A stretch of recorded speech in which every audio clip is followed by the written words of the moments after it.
Most men believe that being taken for granted is something that happens to them.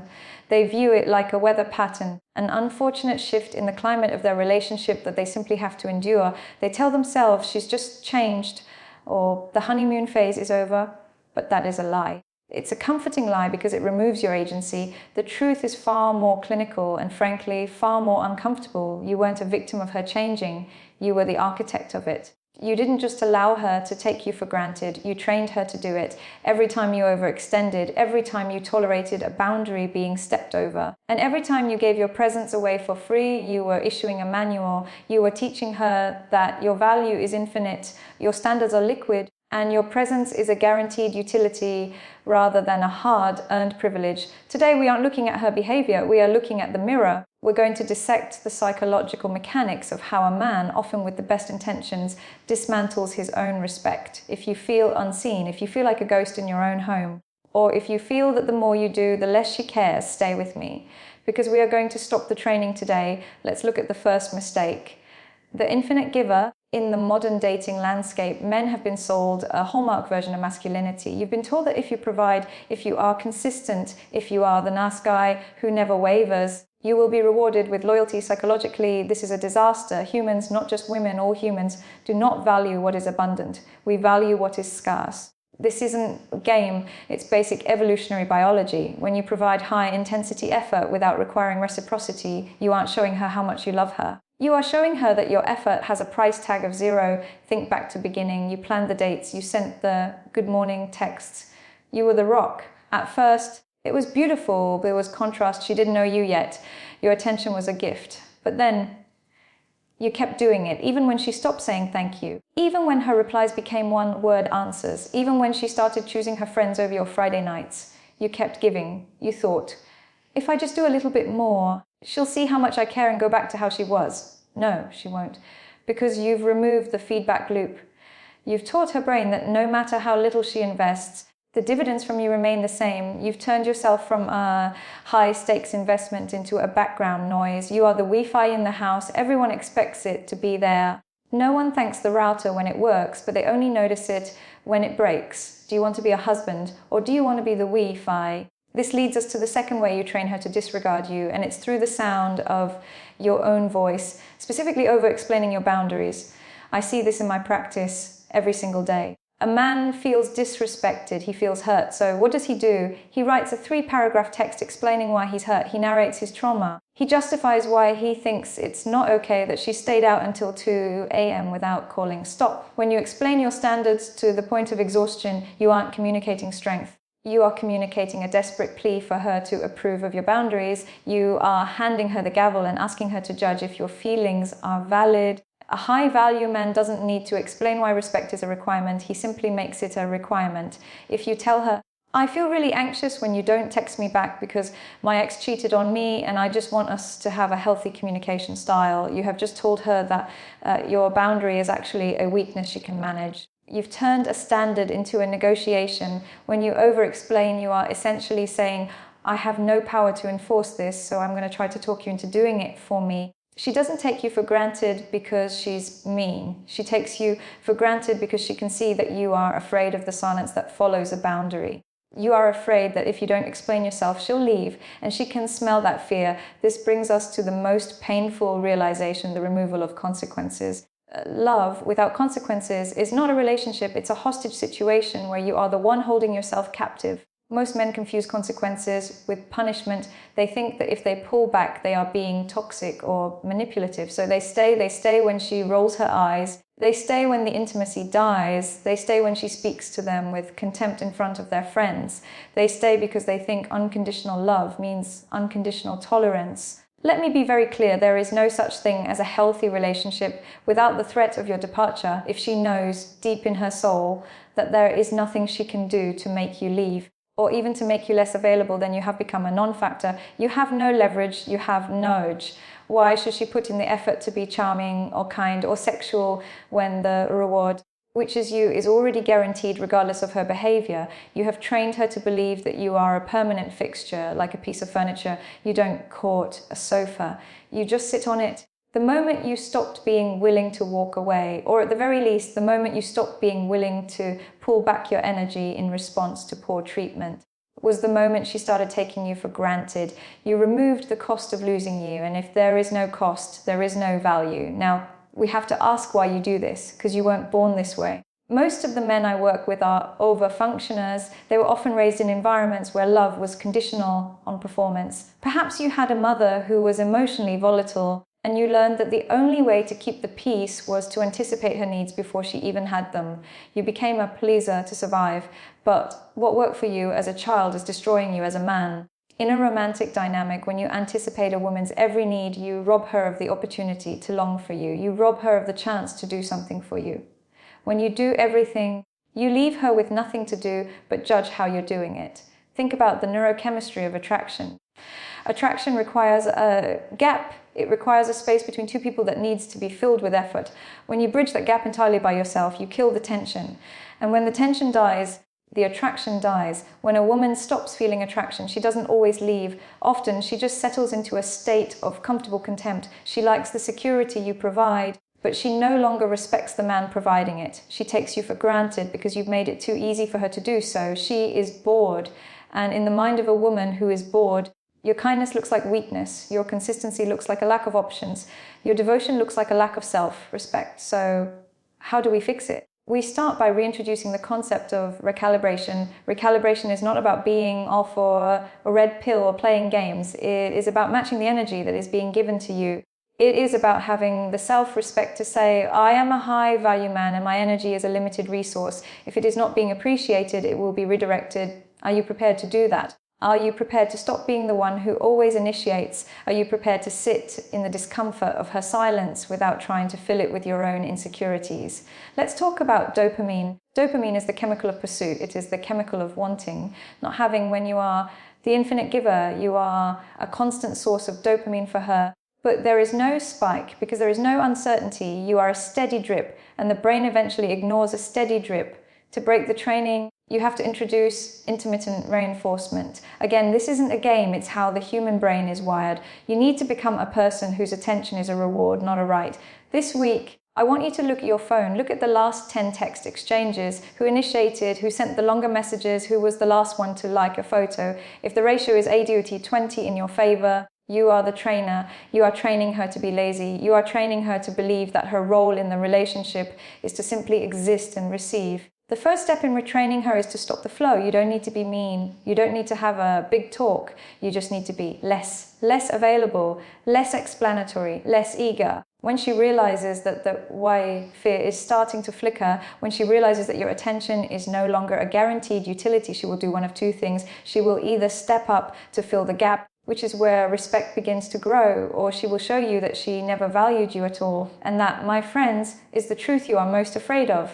But it is the only truth that can set you free. We have to look deeper now, beyond the surface behaviors, beyond the text messages and the dinner plans. We have to look at the sexual dynamic, because this is where the training becomes most visible and most painful. When a man allows himself to be taken for granted, he isn't just losing respect, he is killing the polarity of the relationship. Polarity is the tension between the masculine and the feminine. It is the spark, and that spark requires a certain level of mystery and challenge. If you're always there, always predictable, always safe, you are no longer a romantic partner, you are a sibling, or worse, you are a parent. In my practice, I see men who complain that their wives or girlfriends have lost their drive. They say, she's just not interested in intimacy anymore. But when I look at the dynamic, I see a man who has become a domestic assistant. He does the laundry, he handles the bills, he asks her permission for every minor decision, and he constantly checks in to see if she's okay. He thinks he's being a supportive partner, but what he's actually doing is extinguishing her desire. Desire does not live in safety, desire lives in the gap. By training her to take you for granted, you have closed the gap. You have become so integrated into her life that she no longer has to look for you. She doesn't have to wonder what you're thinking or where you are or if she's still winning you. And if she doesn't have to win you, she doesn't value the prize. Let's talk about the father wound. Many of you were raised to believe that the good man is the one who sacrifices everything. You saw your fathers be doormats, or you saw them be absent, and you swung the pendulum to the other extreme. You decided you would be the man who is always available, the man who never says no, but you've forgotten that a man with no now has a yes that is worthless. If your yes is guaranteed, it has no weight, it carries no power. You are accidentally training her to see you as a baseline, not a peak. You've become the floor she walks on rather than the ceiling she aspires to reach. Now, let's discuss the comfort trap. Most men think that once they are in a committed relationship, the chase is over. They stop working on themselves. They stop seeing their friends. They make her the sun in their solar system. Psychologically, this is terrifying for a woman, even if she doesn't realize it. If you have no world outside of her, then you have no frame. You are essentially hanging your entire identity on her mood. When her mood is bad, you scramble to fix it. When she is distant, you lean in. You have made her the leader of the emotional climate, and women do not want to lead the emotional climate. They want to trust the climate you have created. When you train her to take you for granted, you are telling her, I have no destination of my own, I am just following you. And the moment she realizes she is leading you, she will stop being attracted to you. She will start to feel a heavy sense of responsibility for your happiness, and that responsibility eventually turns into resentment. She takes you for granted because she has to. It's a defense mechanism. She cannot respect a man who doesn't respect his own time in his own mission and his own boundaries. So she treats you like an appliance. She uses you when she needs you, and she ignores you when she doesn't. You are probably feeling a tightening in your chest right now. That's good. That's the truth hitting the ego. The ego wants to blame her. It wants to say, she's ungrateful, she's entitled. But the truth knows that you set the price. If you price yourself at free, don't be surprised when people treat you like a handout. How do we break the cycle? How do we untrain the behavior that has been solidified over months or years? It starts with the pause. Most men react. She doesn't text, they react by texting again. She's cold at dinner. They react by asking, what's wrong? 14 times. From this moment on, you stop reacting, you start responding, or better yet, you stay still. Silence is the most powerful tool in a man's psychological arsenal. Not the silent treatment, which is childish and manipulative, but the comfortable silence. The silence that says, I am perfectly okay in my own skin, whether you are engaging with me or not. When you stop trying to fix her mood, when you stop trying to earn her attention, something fascinating happens in her brain. That Wi-Fi flickers. For the first time in a long time, she has to look at you. She has to wonder, why isn't he chasing me? What has changed? Does he have something else on his mind? This is the reintroduction of mystery. You need to reclaim your mission. What did you love doing before you met her? What hobbies did you drop because you wanted to spend every second with her? What goals did you put on the shelf? Take them off the shelf. When you start spending your Tuesday nights at the gym or in a wood shop or with your brothers, and you don't ask for permission and you don't over-explain why you're going, you are retraining her. You are showing her that your life is a train that is moving forward with or without her. She is a welcome guest on that train, but she is not the tracks. Retraining her requires you to be willing to lose her. I know that's hard to hear, but if you aren't willing to lose her, you can never truly have her. If she can feel that you are terrified of the relationship ending, she knows she can treat you however she likes and you will stay. That is the definition of being taken for granted. You must reach a point where your self-respect is more important than your relationship status. When a man regains his self-respect, the woman has a choice. She can either rise to meet him in that place of respect, or she can leave. If she rises to meet you, you will have a relationship that is deeper, sexier, and more fulfilling than you ever thought possible. If she leaves, then she was never the one. She was just someone who was using you for the shade you provided, while never intending to help you water the tree. We've talked about the psychology of the giver. We've talked about the death of desire in the face of absolute certainty. But now, we have to look at the environment. We have to look at the architecture of the modern world and how it acts as an accelerant for her to disregard you. We live in a swipe right culture, a world of infinite perceived options.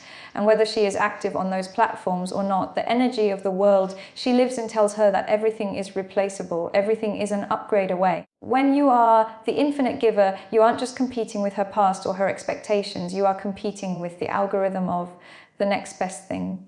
If you make yourself too accessible, if you are the man who is always available to listen to her vent about her boss for 3 hours while she gives you nothing in return, the supportive boyfriend, you are becoming her emotional pacifier, and nobody feels attraction for a pacifier. They use it to self-soothe and then they drop it on the floor when the anxiety passes. Let's talk about the architecture of a boundary. Most men think a boundary is a wall you build to keep people out. It's not. A boundary is a gate you build to protect what is sacred inside. If you have no boundaries, it means nothing inside you is sacred. I see men who let their partners talk over them, mock their interests, or make plans for their weekends without even asking. They tell me, Sadia, I just want her to be happy. But she isn't happy, is she? She's irritable. She's bored. She's testing you. When a woman tests a man, when she pushes, when she's difficult, she isn't looking for you to give in. She is looking for the no. She is looking for the edge of your personality. She is checking to see if the man she is with has the backbone to stand up to her.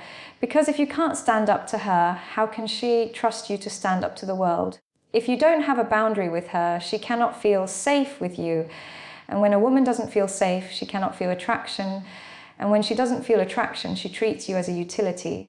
She takes you for granted because in her eyes, you've become a subordinate. This brings us to the final and perhaps most difficult lesson, the reclamation. Retraining her is not about a single grand gesture. It's not about an expensive dinner or we need to talk, sit down. It is 1,000 small decisions to choose yourself first. It's the decision to say, I can't talk right now, I'm busy, and actually be busy. It's the decision to let her feel the consequences of her coldness. If she's distant, you don't chase. You match the distance. You give her the space she is implicitly asking for. You have to be willing to let the silence sit, even if it lasts for a day, even if it lasts for 3. In that silence, the power dynamic shifts. She begins to realize that she is not the center of your universe. She realizes that your happiness is not a satellite orbiting her whims. You become a mystery again. You become a man with a mission again.